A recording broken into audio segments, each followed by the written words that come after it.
భక్తుణ్ణి రక్షించుకోవడానికి ఈశ్వరుడు జోక్యం చేసుకుంటాడు. ఆయన ఎలా జోక్యం చేసుకుంటాడో మనకి తెలియదు.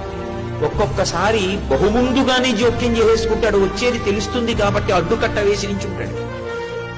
మనకి తెలియవు ఆయన యొక్క కృత్యములు.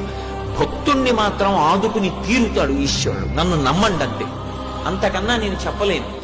ఒక సమస్యని ఇచ్చే ముందు మనం సమస్య వచ్చాక ఆలోచిస్తాం. భగవంతుణ్ణి నమ్ముకున్న వాడి గురించి పరమేశ్వరుడు సమస్య ఇవ్వడానికి ముందు వాడికి పరిష్కారం ఎలా చూపించాలని ఆలోచిస్తాడు. నన్ను నమ్ముకునున్నవాడు వాడు పాడైతే, అందుకే భాగవతంలో అష్టమ స్కందంలో అంటాడు, వాడు నా కొరకు రక్షింపవలయువాడు. వాడి కోసం వాడిని నేను రక్షించట్లేదు, నా కోసం రక్షిస్తున్నా.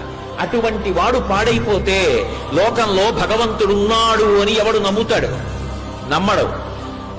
నేను ఉన్నాను అని నమ్మాలంటే నన్ను నమ్ముకున్నవాడు పాడవడానికి వీల్లేదు. వాడి కోసం రక్షించట్లేదు, నా కోసం రక్షిస్తున్నా.